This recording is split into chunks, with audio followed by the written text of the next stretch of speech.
हर हर महादेव। काशी के शंकराचार्य में ऐसा क्या हुआ था जो शंकराचार्य को सारी शक्ति एक पल में चकनाचूर हो गया।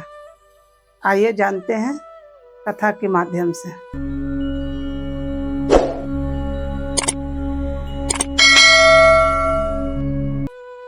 जब शंकराचार्य 1000 शिष्य के साथ अपना जाते थे गंगा जी नहाने, तो सबको वहाँ थोड़ी देर बैठ के समझाते थे कि जीव एक है, परमात्मा एक है।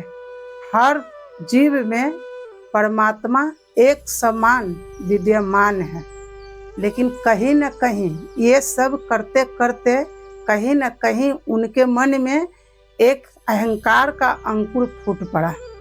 उनके मन में अहंकार के अंकुर फूट पड़ा और धीरे धीरे वृक्ष का रूप लेने लगा।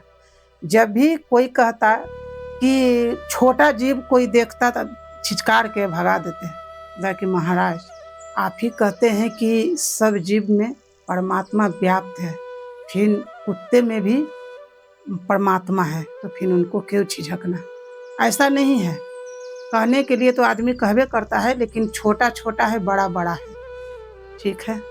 उसके बाद कहीं भी एक जगह गए सत्संग में, उनको बुलाया गया, वहाँ पर भी ये बात बोल दी है कि सब में जीव एक समान से व्याप्त है। लेकिन फिर दूसरी पल वही कहने लगे कि जो जितना साधन करता है, जो जितना भक्ति करता है, जो जितना शक्ति अर्जता है, वही जगत में बलवान है, बुद्धिमान है। तो सब खुसर खुसर करने लगा कि ऐसा क्या है, ऐसा तो नहीं है। शंकराचार्य इतना बढ़िया बात बताते हैं, उसके बाद ऐसा क्या हुआ कि ऐसे कह रहे हैं कि ठीक है चलिए, अब साधु हैं, कुछ भी कर सकते हैं। सब शांत हो गया। लेकिन जहाँ ऐसे अंकुर फूटने लगता है तो परमात्मा परीक्षा के लिए तैयार हो जाते हैं। भोर का समय था। एक बार सारी शिष्या को सूतल छोड़ के शंकराचार्य अकेले कमंडल लेके निकल पड़े स्नान के लिए। उसी समय एक अघोरी 4 कुत्ता के साथ लेकर, गले में हड्डी के माला पहनकर, पूरे शरीर में राख लगा हुआ, एकदम उस समय की बात है कि उस समय जाति पाति का भेदभाव बहुत ज़्यादा था। उसी समय निकले, वो सामने आ गए, गुस्सा कर बोले, अरे हटिए, आप नहीं देख रहे हैं कि हम गंगा स्नान करने जा रहे हैं? बोले कि किसको आप हटा रहे हैं, ये शरीर को कि उस आत्मा को? देखिए चुप हो गए, कुछ नहीं बोल पाए वो।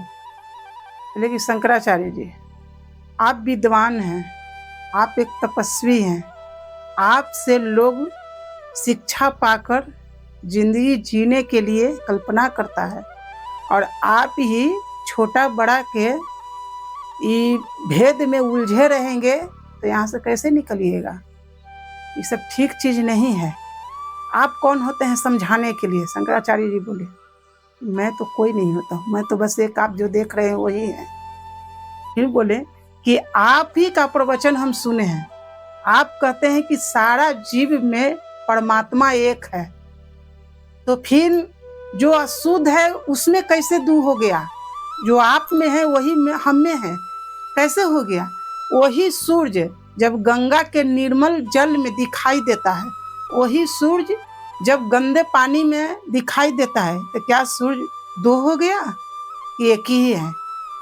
उनका अहंकार टूट के बिखर गया और उनके चरण में गिर पड़े। बोले महाराज, ये बात सही है कि हम लोगों को समझाते हैं, सिखाते हैं कि परमात्मा एक है, जाति पाति कुछ नहीं है, सब में परमात्मा विद्यमान है। हमको सब में परमात्मा को देखना चाहिए, चाहे एक चींटी हो, चाहे एक हाथी हो, चाहे इंसान हो, चाहे कुछ और हो, लेकिन परमात्मा सब में है। उस समय उनको बहुत ग्लानि हुआ, बहुत रोए, साक्षात महादेव प्रकट हो गए। ले प्रभु, इतनी सा शिक्षा देने के लिए आप हमारे सामने आना पड़ा आपको? देखिए हाँ, हम ये नहीं देख सकते हैं कि मेरा भक्त को किसी वजह से अहंकार घेरे।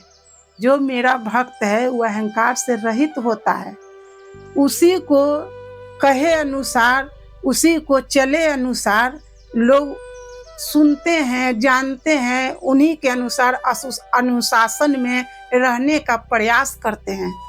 तो ये हम कैसे देख पाते हैं और कैसे हम चुपचानी जहाँ थे वहीं रहते। ये समझाने के लिए हमको आना पड़ा। यही बात है कि जब अहंकार के अंकुर जब फूटता है तो किसी वजह से न किसी वजह से परमात्मा आपके पास भेज देंगे, जाओ उसको संभालो, वो रास्ता से भटक रहा है। ऐसा होता है। जब भी कुछ अच्छे कार्य कीजिए, जब भी कुछ बढ़िया करने के लिए जाते हैं तो अहंकार छेकेगा, ऐसा बात नहीं है कि नहीं छेकेगा, लेकिन हमको उससे रुकना नहीं है।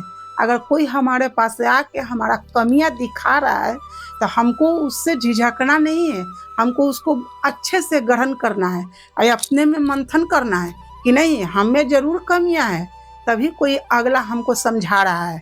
अगर हम इसमें उलझ जाते हैं कि हाँ हम इतना दिन से बढ़िया काम कर रहे हैं, आप कौन होते हैं हमको ये समझाने के लिए, तो आप वहीं तक सीमित रह जाइएगा, आगे नहीं बढ़िएगा। हमारा कथा, हमारा वीडियो, हमारा ये प्रवचन इतना ही तक था। जो हमारे कथा वीडियो सुन रहे हैं उस सब के लिए परमात्मा से हम प्रार्थना करेंगे सब कोई खुशी रहे, स्वस्थ रहे, मस्त रहे। हर हर महादेव।